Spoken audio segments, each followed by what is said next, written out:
The last time I stood in this office, I was 28, pregnant with my second child, and my father pressed a cool brass key into my palm. "It's yours," he said. "Whenever you are ready to steer it." The office smelled of salt, cedar, and promise. I walked out that night expecting to return in a year or two, after diapers and lullabies turned into preschool art shows. 12 years later I returned to the very same threshold with the key still on my ring, only someone had changed the locks, painted over the sign, and listed my name under former co-founder in the dusty corporate charter on the wall. I should have cried, but shock tastes metallic, and tears refuse to flow when your mouth is full of iron.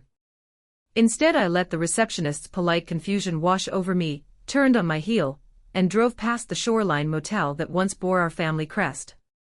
The Sunrise logo was still there, but someone had sharpened the angles, added a trendy teal wave, and tacked the words "A Klein Collection Property" beneath. Klein was my sister's married name.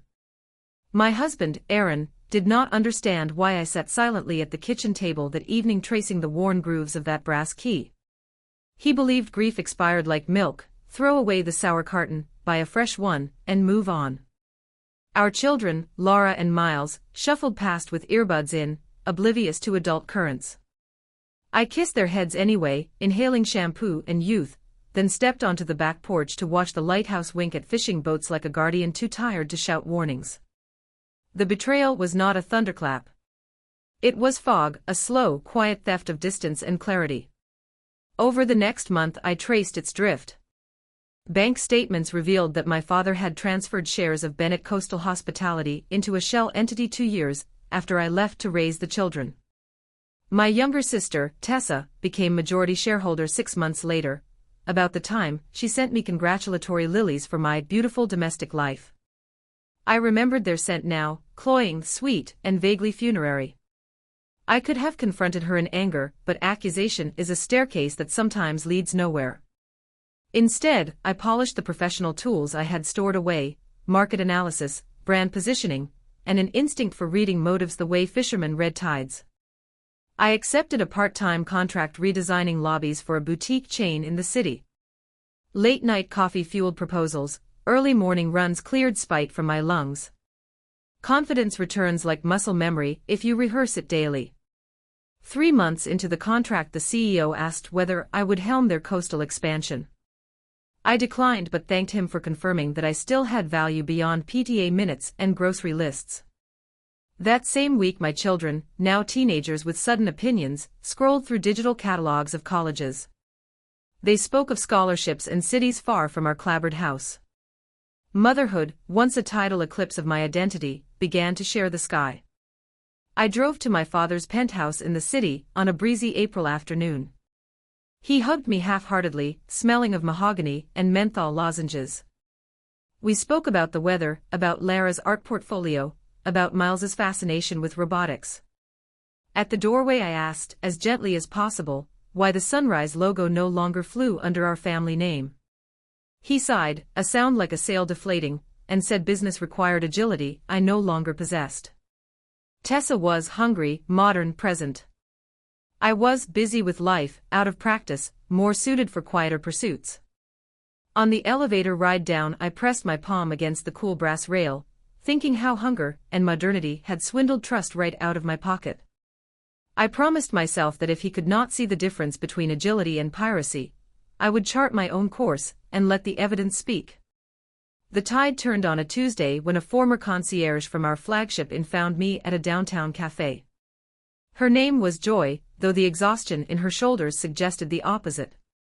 She whispered that Tessa planned to sell the oldest of our seaside properties to an investment fund notorious for flipping boutique hotels into luxury condos.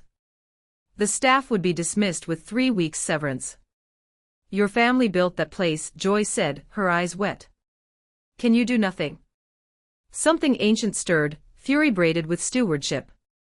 I drove straight to the county registrar's office.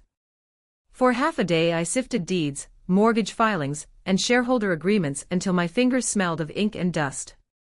There in plain print was a loophole my sister had overlooked, a clause drafted by my grandfather that granted any founding family member the right to match an outside purchase offer on legacy properties within 30 days of notice. Tessa had not sent me notice.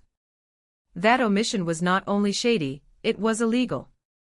Matching the offer required capital I did not possess. So I built a raft out of strategy. First, I called 2 regional banks and pitched a coastal revitalization concept centered around ecotourism, community art residencies, and marine conservation partnerships.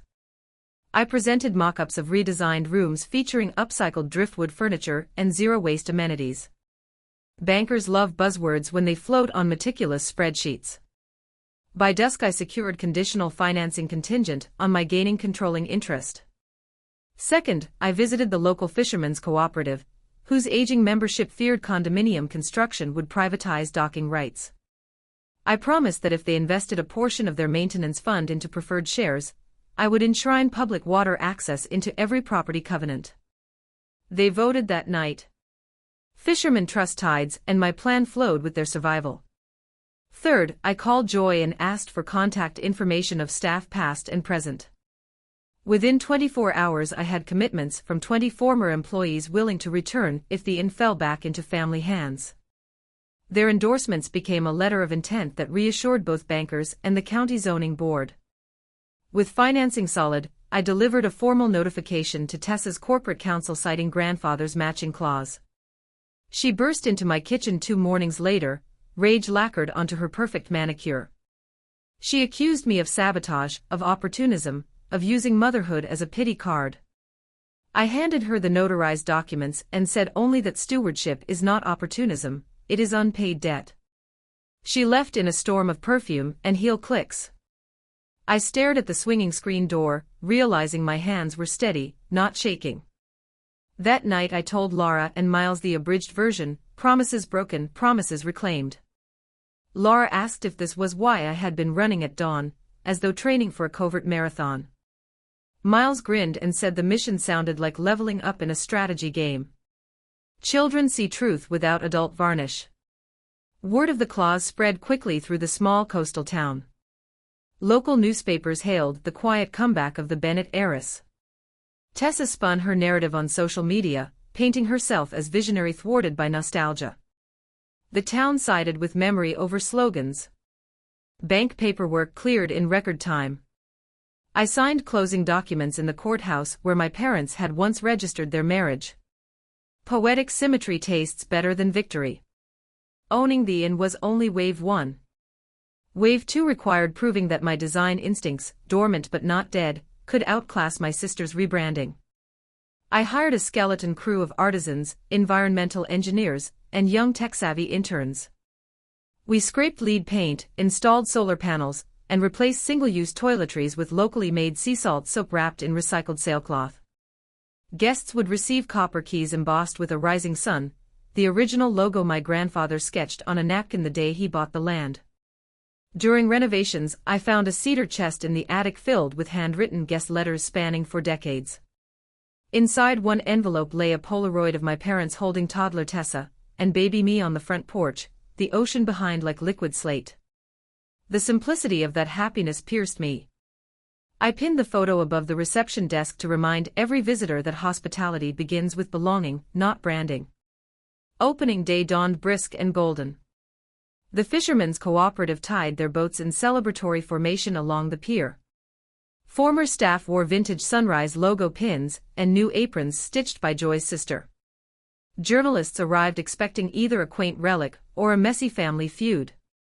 They found an operation humming with purpose, old beams polished, new tech invisible but efficient, community baked into every detail.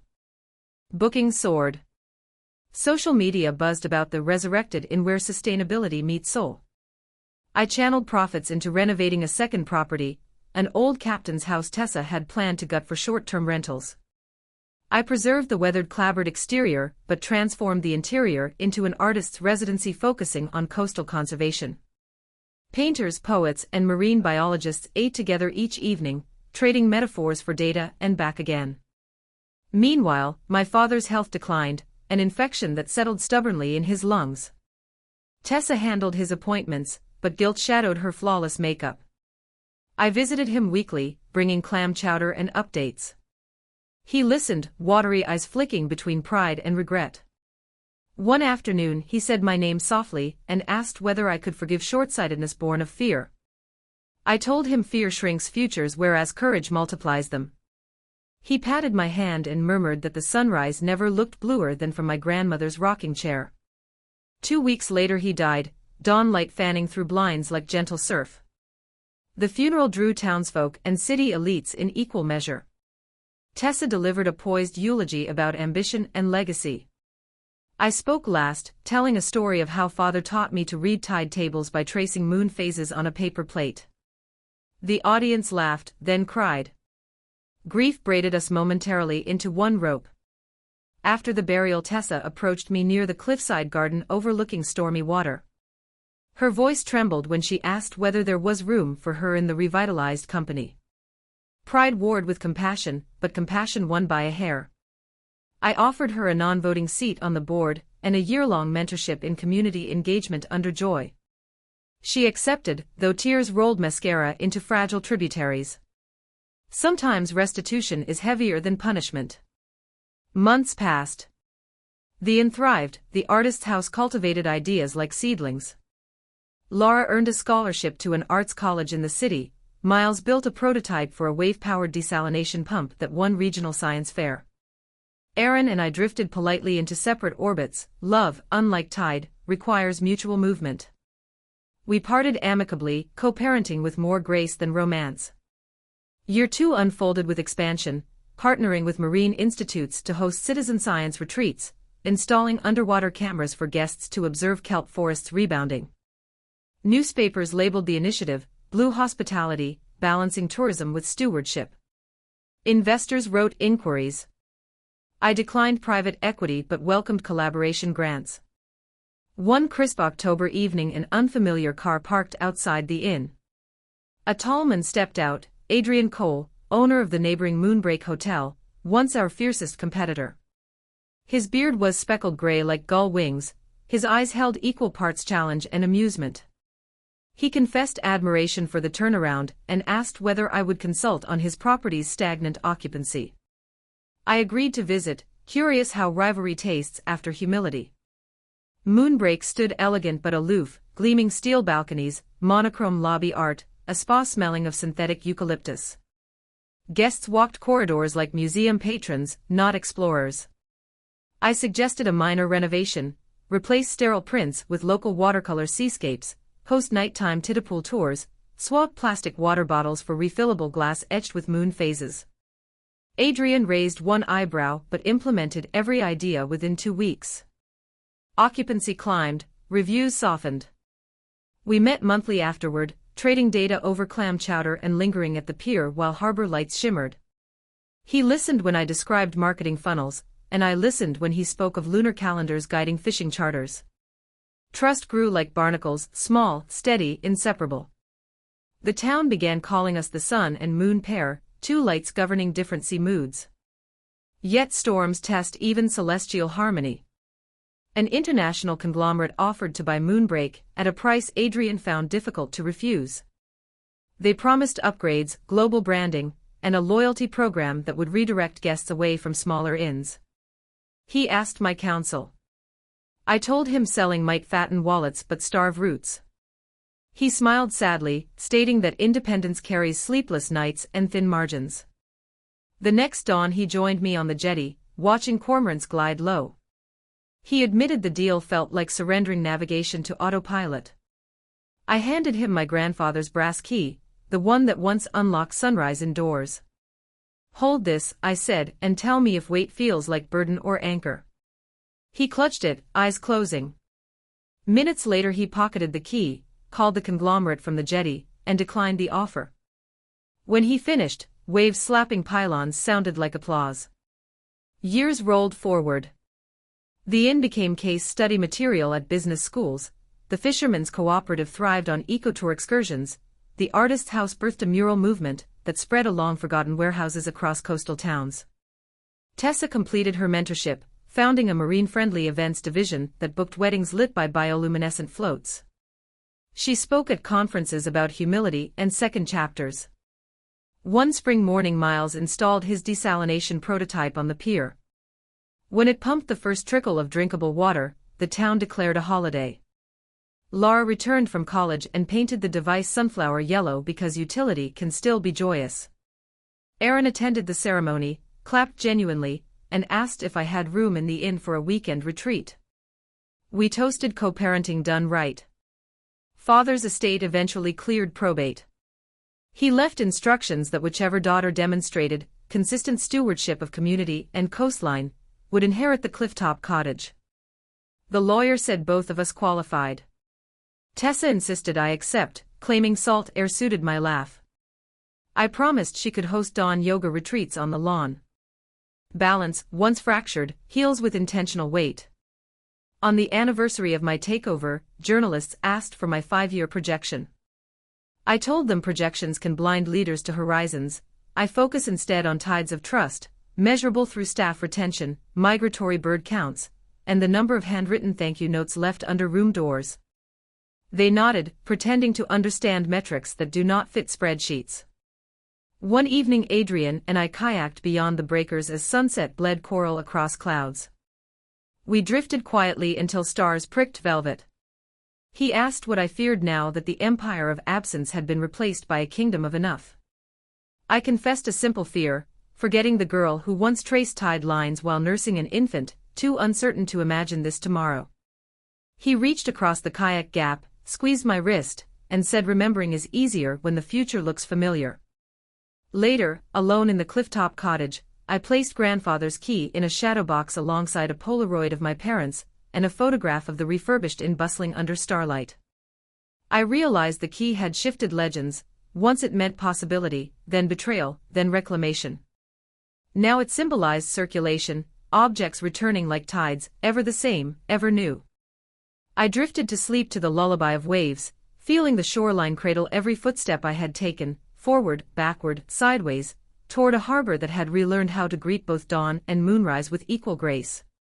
And although the phrase will never pass my lips, you now know what sweetness tastes like when it has simmered through patience, purpose, and the quiet triumph of proving that stepping away from the helm does not forfeit the right to steer the ship home. The 5th year of the inn's rebirth began with rain that refused to listen to calendars. Showers pounded the coast through what should have been a mild April, turning sandy lanes into rivers and blurring the horizon so thoroughly that fishermen joked they were sailing inside a watercolor. Waterlogged guests huddled in the lobby beside a crackling driftwood fire, while I brewed pot after pot of sea salt caramel coffee to keep spirits bright. One evening an elderly couple arrived without a reservation, soaked to the knees and trembling from a blown tire on the coastal highway. While maintenance changed their flat, I offered blankets and biscuits and asked only that they sign the guest book when they felt warm enough to remember their names. They did more than sign. They left a note the next morning explaining that they were trustees of a regional heritage fund searching for projects that treated history as a living partner, not an artifact under glass. Before checkout they invited me to apply for a restoration grant aimed at maritime landmarks languishing along the eastern seaboard. The proposal wrote itself between dawn inspections and midnight payroll reviews. I outlined a floating museum stitched from decommissioned barges, each hull devoted to a century of coastal culture, whaling songs, immigrant diaries, lighthouse logbooks, deep-sea fiber optics. The trustees loved the concept but asked whether I could manage oversight on top of everything else. I smiled and told them leadership is just choreography, teach enough people the steps, and the dance will continue even when the music changes key. Grant approval thundered in like a summer storm, funding unlocked by midsummer. Adrian volunteered moonbreak carpenters, who shaped reclaimed timbers into a skeleton frame strong enough to cradle memory. Tessa coordinated archival acquisitions with universities that had forgotten how many oral histories lay boxed in basements. Miles, home from college on break, coded an augmented reality layer so visitors could point a tablet at a net weight and watch a hologram of a 19th-century deckhand explain its use. Laura painted a mural of constellations inside the navigation exhibit, each star labeled with the call sign of a retired lighthouse. Mother visited on clear afternoons, tracing brass nameplates with careful fingers while humming the lullaby that had become collective heartbeat. Then came a letter from a megacorporation planning to build a private cruise port 30 miles north. Their glossy brochure promised jobs and progress, but buried a clause requesting relaxed dumping regulations in the adjacent estuary. Nathan read the fine print, exhaled through clenched teeth, and slipped the envelope across my desk. I gathered our town council, cooperative fishermen, and a handful of environmental lawyers who owed favors. Resistance would require evidence, not outrage. Over 6 weeks we measured water quality, photographed nesting marsh birds, and gathered testimonials from charter captains who depended on a clean estuary for ecotours. Elise organized an art vigil, children painted cardboard waves and taped them across storefront windows the length of Main Street, each crest stamped with a single word the community refused to surrender: clarity, livelihood, belonging. Joy turned the inn's dining room into a petition hub, serving complimentary coffee to anyone willing to write a paragraph about what the water meant to them. When corporate representatives arrived for the public hearing, the town hall overflowed with people clutching petitions, watercolor waves, and jars of seawater glowing cerulean beneath portable UV lamps that highlighted plankton activity. I took the podium last, pressed my grandfather's brass key against the microphone stand and spoke without notes. I told them harbors were not blank canvases waiting for logos, they were living negotiations between sea and shore, past and possibility. I ended with a question: would their shareholders celebrate a quarterly gain if it came wrapped in dead marsh grass and tourist cancellations? Silence pooled like low tide. Then an elderly deckhand stepped forward, lifted a jar of seawater, and tilted it until plankton shimmered. "1 share," he said, "in the only stock that guarantees dividends for our grandchildren." Applause rose like wind in rigging. The permit application died on the floor, never advancing to committee vote. The corporation withdrew with a press release about reassessing community alignment, corporate code 4 beaten by a town that remembers its own spine. In the quiet that followed victory, I realized triumph can become a thief, stealing rest unless you bolt the door. So I took a week away, no emails, no budgets, sailing south aboard the listening tide with Adrian at the helm. We anchored in a cove where limestone cliffs tumbled into jade-colored water. At night phosphorescence swirled around our hull, mirroring constellations above.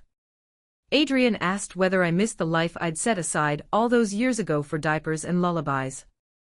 I answered that I did not so much miss it as recognize it inside every new challenge. My capacity to learn had merely changed subjects. He traced circles on the back of my hand and said learning is the only muscle that refuses to atrophy if you keep using it. When we returned, a surprise waited. Tessa had negotiated a partnership with a regional culinary school to transform our unused carriage house into a coastal cuisine lab. Students would experiment with invasive species recipes, lionfish tacos, seaweed sorbet, turning ecological threats into edible delights. I hugged her, feeling the last shard of resentment dissolve like sugar in warm tea. She whispered that people grow when you stop measuring them against yesterday's mistakes. Autumn swept in crisp and quick. The floating museum opened to fanfare, bagpipes, gull calls, ribbon-cutting scissors fashioned from salvaged propeller blades. Visitors queued 3 blocks long. Kids slapped virtual waves on tablets, grandparents traced the whirls of their own migration stories projected on digital maps. Mother attended in her wheelchair, a jasmine corsage pinned to her cardigan. She reached out, touched a glass panel, and murmured, "Legacy that breathes, your children will never lose their way." That night she slipped away in her sleep, breath soft as ebb tide. We buried her on the bluff among windswept grasses, her piano lullaby playing from a single battery speaker while the horizon blushed coral. After the service I walked to the lighthouse, climbed until my legs burned, and set her corsage at the window where lantern glass met rusted metal. When the light rotated, jasmine petals glowed like small suns. Grief is not an undertow you escape, it is a current you learn to navigate. Work helped. So did long runs along the breakwater at dawn, the spray stinging tears before they fell. One misty morning a letter awaited on the inn's front desk, an invitation from an international hospitality summit in Lisbon asking me to keynote on community-centered revitalization in heritage tourism. The thought of airports and spotlights made my pulse flicker, but Laura called from her studio apartment and told me, "Mom, sharing is how you keep the compass spinning." I accepted. Lisbon's harbor smelled of sardines, diesel, and stone warmed by centuries. My speech opened with a memory of father teaching tide tables, wove through betrayal, and landed on forgiveness as infrastructure stronger than seawall concrete. I spoke of children painting cardboard waves and decks turned into classrooms.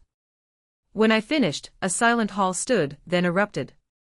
Delegates from 5 continents asked how to replicate murals, podcasts, salvage festivals. I answered until my voice rasped, then retreated to the balcony overlooking the Tagus River where discoveries once launched into terrifying unknowns. Adrian joined me there, having flown in unannounced.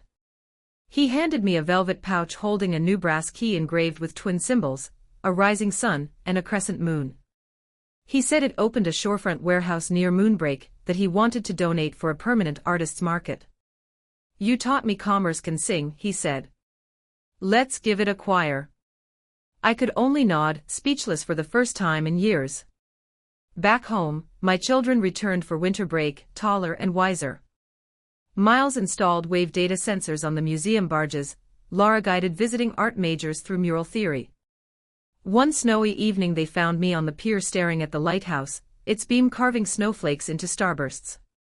Laura leaned against my shoulder and said, "You look content." I whispered that building something larger than heartbreak leaves little room for despair. That same month the Fishermen's Cooperative unveiled a scholarship fund named after my mother, to send coastal teenagers to maritime engineering programs. Scholarship letters printed on recycled sailcloth arrived weekly. I saved each one in a cedar box beside grandfather's tide tables, now brittle but intact, as proof that paper can outlive storms if kept dry and loved. Years passed, not in a blur but in a steady sweep of tides. I turned 50 beneath a banner strung between the inn's porches reading, "Still Rising." Laura surprised me with a mural on the carriage house door, a phoenix cradling a compass, wings outstretched over stylized waves. Miles gifted a pocket-sized replica of his desalination pump, engraved with 3 words, "Nurture, Navigate, Renew." Tessa baked a sea salt chocolate cake and sang off-key, while Adrian played acoustic guitar. I blew out candles and wished for fewer wishes, because contentment needs space more than novelty. Later that night, after guests drifted to rooms and the fire dwindled, Adrian and I walked the shoreline. He stopped where foam hissed around our boots, took my hands, and said tomorrow he would propose officially, but tonight he simply wanted to thank me for saving more than an inn, saving possibility. The moon climbed silver over the horizon. I watched its path ripple across water and realized that forgiveness, once the hardest currency to spend, now paid dividends that outshone any ledger. I don't know how long this story will echo. Buildings crumble, murals fade, even lighthouses grow dim if bulbs are not replaced.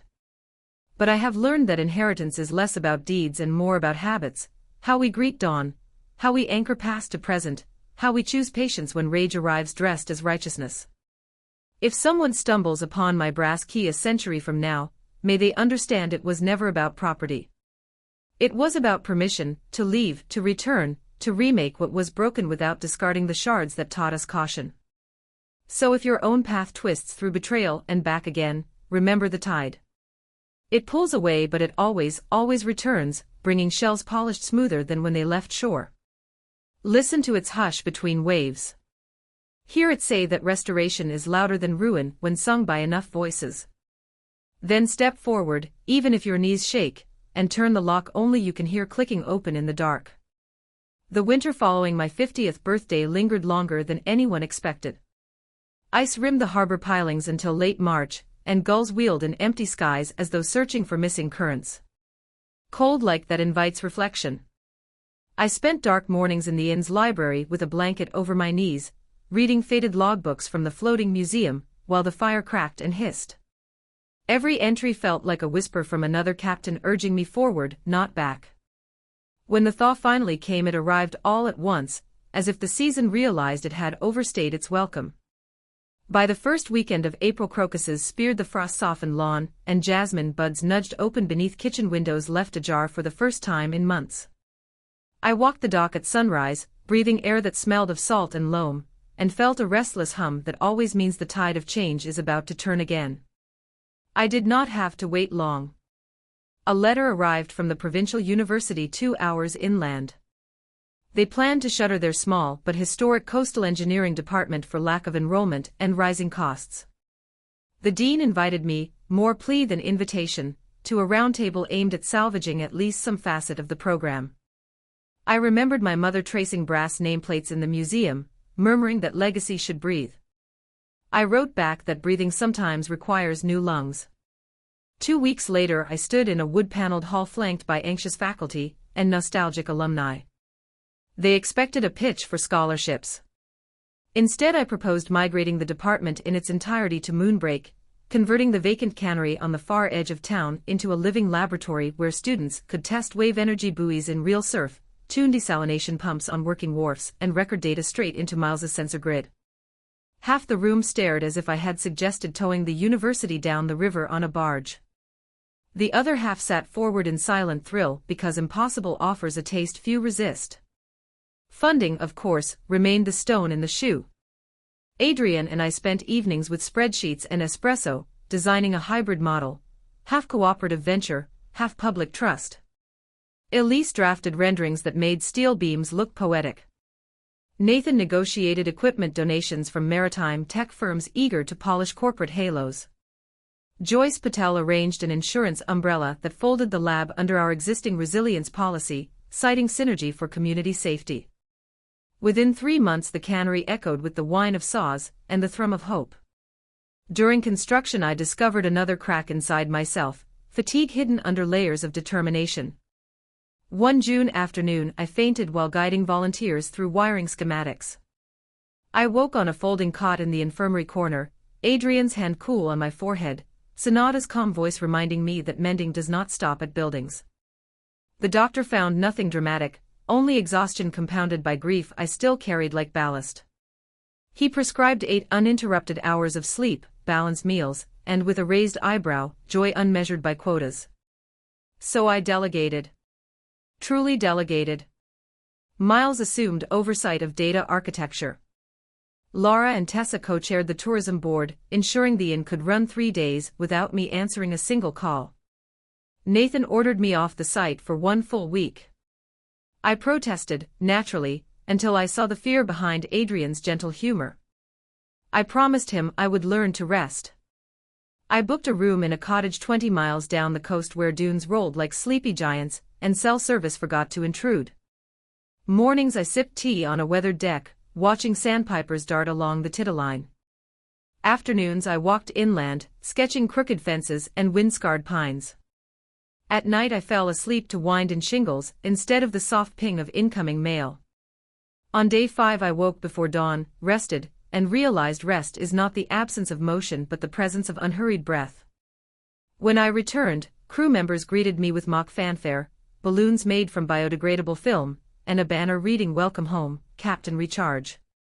They had nearly finished the wave tank, a shallow pool where adjustable paddles could mimic storm surges. Elise's murals already brightened the exterior walls, kelp forests curling around gears, an octopus holding drafting tools in each tentacle. I walked the perimeter slowly, thanking every hand, and letting them know I saw their fingerprints in the paint.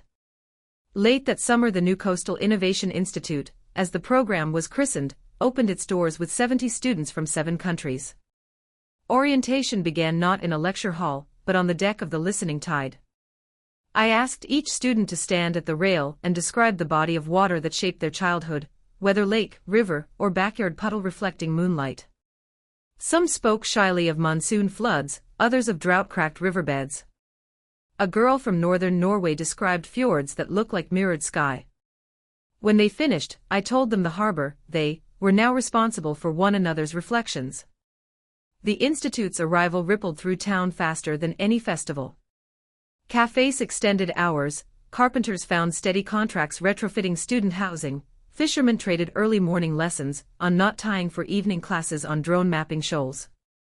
Even the lighthouse beamed brighter after engineers rewired its century-old circuits with sustainable LEDs.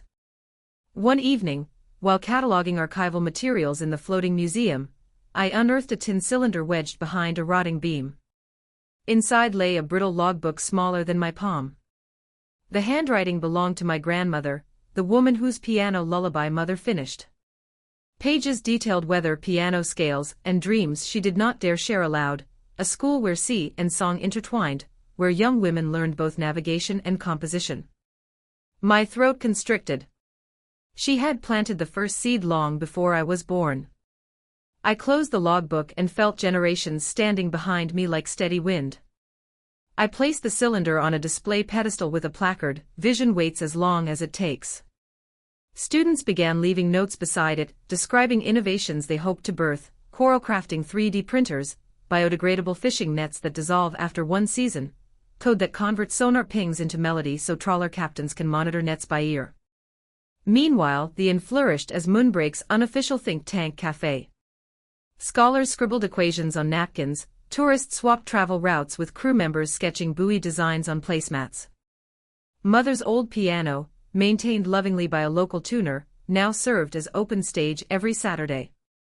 One October dusk, a shy first-year named Aisha played an original piece inspired by the squeak of swing chains, notes rising and falling like tethered birds. The audience fell silent, caught by the echo of my own earliest memory. I wiped a tear and whispered thanks into the hush. Not every tide brings gifts. The following winter an unseasonable cyclone lashed the coast.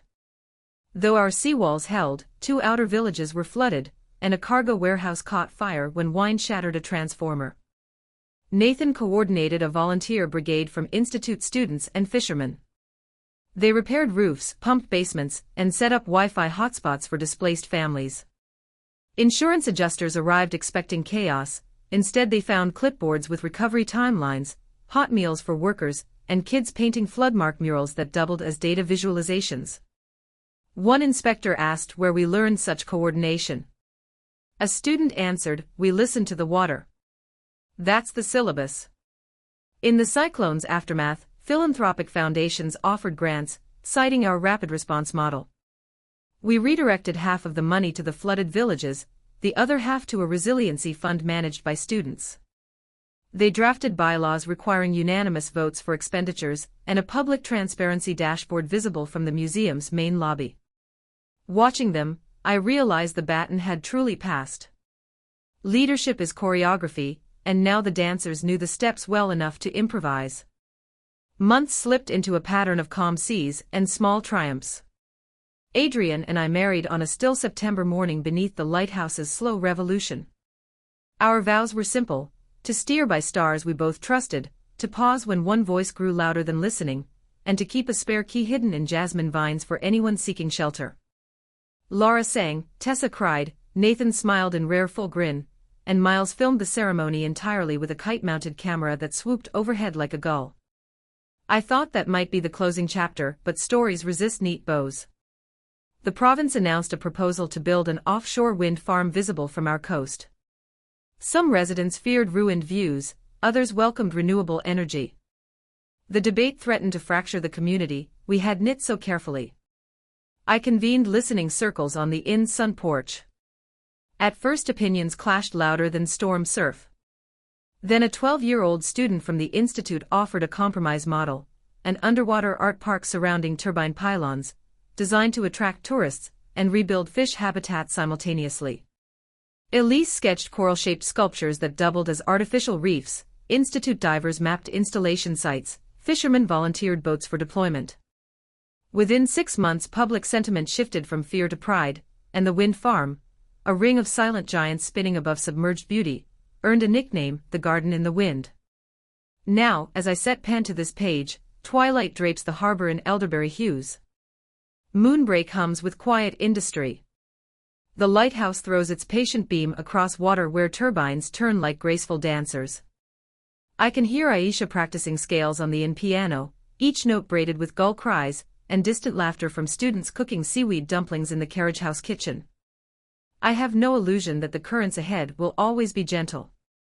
New storms will rise, new betrayals may carve fresh scars.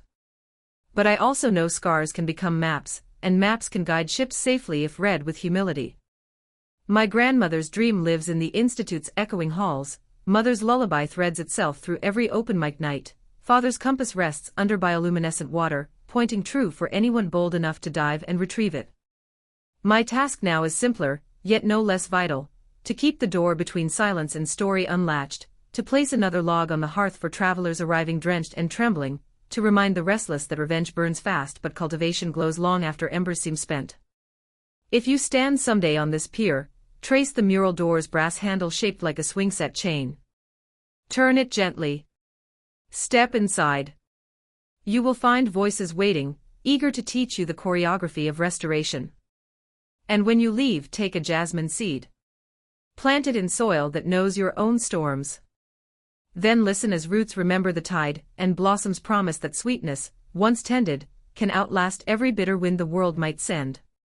Spring merges into summer so softly along our coast that the calendar feels irrelevant, but the first true sign of the season is always the arrival of the migrating painters. That's what the students call the pods of humpbacks that surface beyond the outer sandbar, thrashing their tails as if slapping color onto the horizon. On the morning the whales returned this year, I stood on the Institute's observation deck beside Professor Reeves and a handful of first-year cadets. We watched one massive body breach, silvered in sunrise, then fall back in a plume that smelled faintly of brine and iron. A cadet murmured that it looked like a cathedral spire collapsing in reverse, first rising, then kneeling. Moments later, news pings chimed across our phones. A cargo conglomerate from the opposite coast had declared bankruptcy overnight, stranding 2 container ships and leaving 3,000 workers unpaid. The shock traveled through the maritime world like a rogue wave. Professor Reeves closed his eyes, listening to the collective gasp of students behind us. Then he turned to me and said, softly, "They'll ask if Moonbreak can absorb the overflow." By noon I was on a call with the regional trade commissioner, who sounded both desperate and exhausted. He asked if our port could handle a diversion of 48 urgent shipments, medical equipment, grain, and critical replacement parts for inland power plants. 48. A decade ago that number would have crushed us, but I felt only steady anticipation. I asked 3 questions. Were the cargo manifests transparent? Were the crews willing to follow our environmental protocols? Was the commissioner prepared to let student teams shadow the entire operation for research credit? He said yes before I finished, relief turning his words to steam. Preparation unfolded like choreography practiced in dreams. Nathan doubled pier security, Miles reconfigured sensor grids for higher throughput, Elise drafted chalk arrows on the docks so visiting crews could find refueling, rest, and counseling without asking. The first diverted freighter, the Kestrel Dawn, slid into the outer channel just after midnight 3 days later, its hull lit by portable flood lamps like a stage welcoming an exhausted actor. I met the captain, a spare woman named Sanaa, on deck. She looked at Moonbreak's starlit shoreline, the cranes haloed in amber, and whispered that she'd feared they would drift in circles until their diesel turned to sludge. I offered a thermos of jasmine tea, and told her circles belong to harbors that haven't learned new geometry. She laughed, a dry break in tension, and took command of the offloading with a precision that reminded me of my own early years, fewer words, sharper gestures, trust measured in tonnage moved without a jolt. For 6 breathless days the port pulsed day and night. Students logged tide-adjusted lift sequences.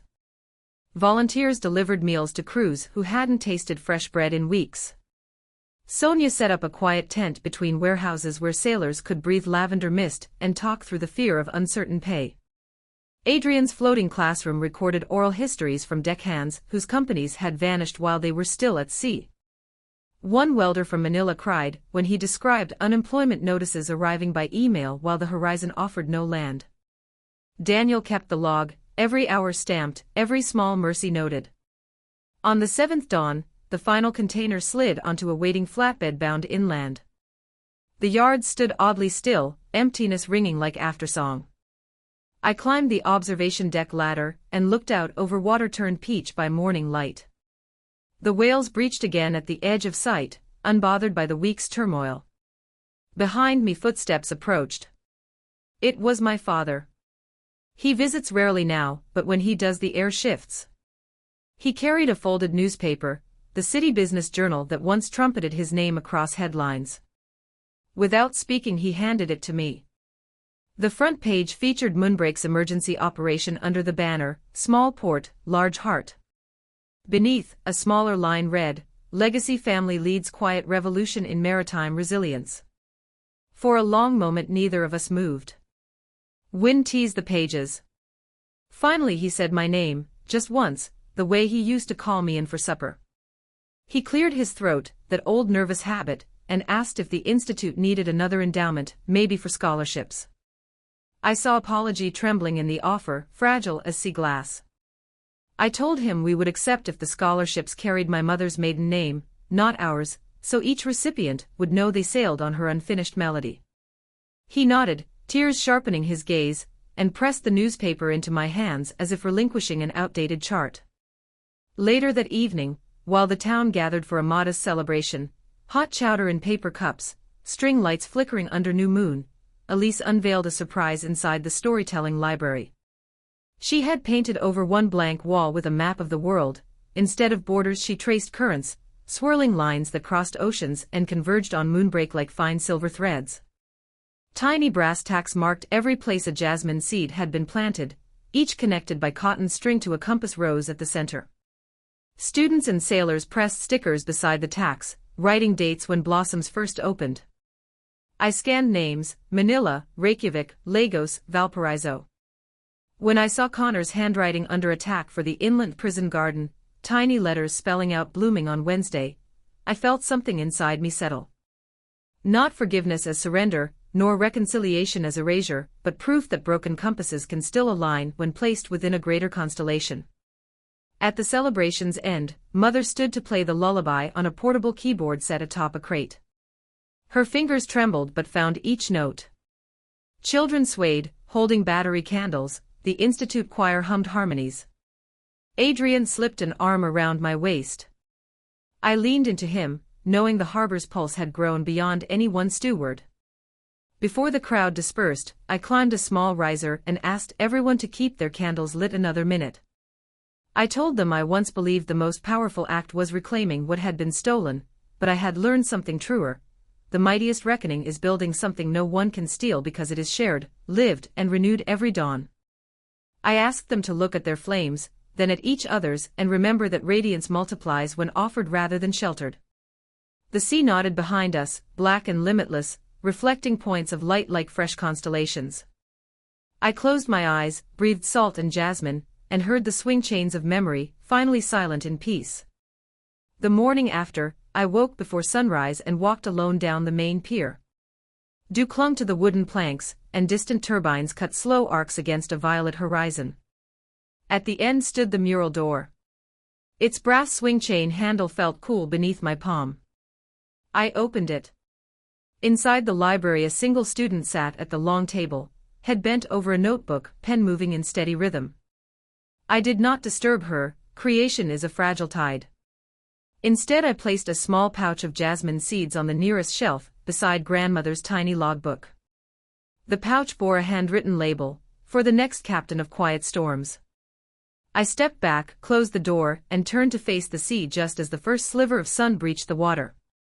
Light spilled across the harbor, touching cranes, masts, murals, and the distant institute towers. Everything glowed briefly golden, as if the day itself offered applause. My story continues, as all stories do, wave after wave, voice after voice. But for now, in this hush between tides, I am content to listen.